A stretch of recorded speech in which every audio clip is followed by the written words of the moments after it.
দুধের বাচ্চা নিয়ে বাসর ঘরে বসে আছি। অনেকেই বলেছিল আমার বাচ্চাটাকে যেন আমি আমার মা চাচিদের কাছে দিয়ে দিই, আমার বাসরাত বলে কথা, কিন্তু আমি রাজি হইনি। বাচ্চাটা একটু থেকে একটু হলেই কান্না করে দেয়। যে মানুষটা ওকে শান্ত করতে পারতো সেই মানুষটা আমার উপর সব দায়িত্ব দিয়ে কবরে এখন নিশ্চিন্তে ঘুমাচ্ছে। হ্যাঁ, ঠিকই ধরেছেন, এটা আমার দ্বিতীয় বিয়ে। আমার এখনকার স্বামীর নাম হাসান। ঘরোয়া ভাবেই আমাদের বিয়েটা হয়েছে, আত্মীয় স্বজন তেমন একটা বেশি নেই। এই মাত্র আমার মেয়েটা ঘুমালো আর এখনই হাসান এসে ঘরে ঢুকলো। আমি আমার মেয়েটাকে একটু জড়িয়ে ধরলাম, একটু গুটিসুটি মেরে বসলাম। হাসান সাহেব আমার পাশে এসেই বসলো। সে খুব মায়া ভরা দৃষ্টিতে আমার মেয়ের দিকে তাকিয়েছিল।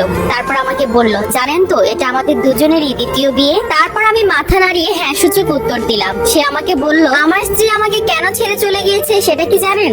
আমি মাথাটা একটু নাড়ালাম। সে আমাকে বলল, আমাদের কিন্তু 7 বছরের প্রেম ছিল, তারপর 1 বছরের সংসার জীবনটা আমাদের ভালো হয়ে কাটলো না। আমি তাকে মাতৃত্বের সুখ দিতে পারবো না বলেই সে আমাকে ছেড়ে চলে গিয়েছে। আচ্ছা, এইবার বলুন তো আপনার মেয়েটার কি নাম? আমি বললাম মাইশা, ওর বাবার দেওয়া। হাসান সাহেব বলল, বাহ, দেখতেও সুন্দর, নামটাও সুন্দর, আমার কোলে দিন তো ওকে। ওনার এই কথা শুনতেই আমার চোখ যেন টলমল করে উঠলো। আমি একটু স্বস্তির নিঃশ্বাস ফেলেই তার কাছে আমার মেয়েটাকে দিলাম। মেয়েটারও ঘুম ভেঙে গেল। সে কিছুক্ষণ হাসান সাহেবের সাথে অনেক খেলাধুলাও করলো। আমি ওদের দিকে ফেল করে তাকিয়ে আছি। হাসান সাহেবকে আর আমার মেয়েকে দেখে খালি একটা কথাই মনে হচ্ছিল, আমি মনে হয় সেই পুরনো মাইশার বাবা আর মাইশাকে খেলতে দেখছি। হাসান সাহেব আমাকে বলল, জানেন আমার না খুব মেয়ে বাচ্চা পছন্দ। আমি প্রায় নূপুরকে বলতাম আমাদের যেন একটা মেয়ে হয়, কিন্তু আর কে জানতো আমার যে বাচ্চা দেওয়ারই কোনো ক্ষমতা নেই। যাই হোক, আপনি ঘুমিয়ে পড়ুন, আপনার উপর সারাদিন অনেক ধকল গিয়েছে। মাঝরাতে আমার হুট করে ঘুমটা ভেঙে গেল। ভাবলাম আমার মেয়েটার কিছু হয়েছে কিনা। পাশে তাকাতেই দেখলাম হাসান সাহেব আমার মেয়েটাকে জড়িয়ে ধরে ঘুমিয়ে রয়েছে। চিন্তা করতে লাগলাম কিভাবে একটা পরের মেয়েকে সে এতটা আপন করে নিল। এরপর সকালে ঘুম থেকে উঠে দেখলাম হাসান সাহেব আর আমার মেয়ে মাইশা কেউই ঘরে নেই। আমার তো সেই মুহূর্তে বুকটা মোচড় দিয়ে উঠলো। তারপর খুঁজে দেখলাম ওরা বারান্দায় বসে আছে। হাসান সাহেব আমার মেয়েটাকে একটু ঘুম পাড়ানোর চেষ্টা করছে।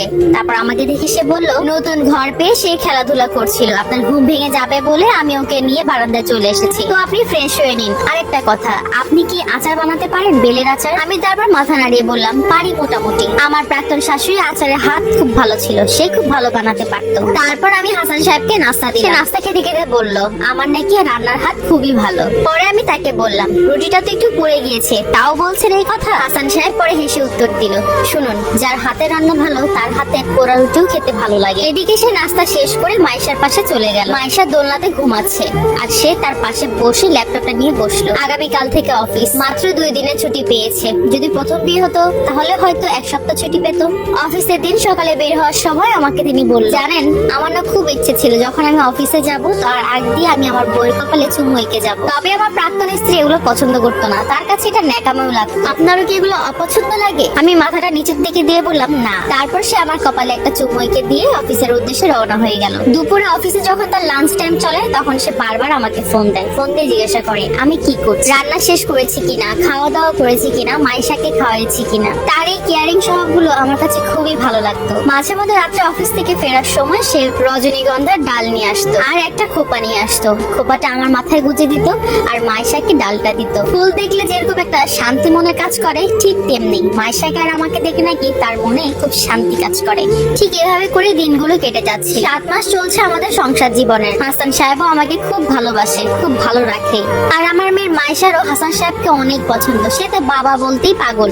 সবকিছু মিলিয়ে ভালোই চলছিল আমাদের সংসার। তবে একদিন হুট করে তার প্রাক্তন স্ত্রী হাজির। আমি রান্না করছিলাম, এদিকে হাসান সাহেব শুক্রবার দিন জুম্মার নামাজ পড়ে বাসায় এসে মেয়ের সাথে খেলাধুলা করছিলেন। হুট করেই কলিং বেল বাজলো। নূপুর এসে হাজির, বলল, কেমন আছো হাসান, কি অবস্থা তোমার? আমি তোমার কাছে ফিরে আসতে চাই।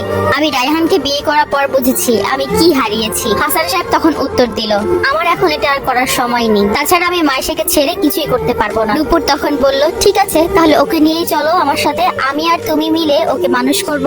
তাছাড়া এমনিতেও তো তুমি বাবা হতে পারবে না। হাসান সাহেব পরে একটু রেগে গিয়ে বলল, তাহলে আমার মাইশার মায়ের কি অবস্থা হবে? তাছাড়া তুমি খারাপ আছো এটা তোমার সমস্যা, আমার না, তুমি এখন যেতে পারো। বিকেল গড়িয়ে এলো। হাসান সাহেব আমার হাতটা ধরে বলল, চলো ছাদে যাই। দেখলাম ছাদে রং ধরে উঠেছে। তারপর সে আমাদেরকে তাকিয়ে বলল, জানো মেহেরাজ ভাই আমার জন্য রত্ন রেখে গিয়েছে, সেটা হচ্ছে তুমি আর তোমার মেয়ে মাইশা। যাদেরকে ছেড়ে আমি কখনোই কোথাও যেতে পারবো না। এই কথা বলে মাইশার আমার কপালে চুমু এঁকে দিল। আমি অনেক ধন্য, আমি হাসান সাহেবের মতো একজন মানুষকে স্বামী হিসেবে পেয়েছি।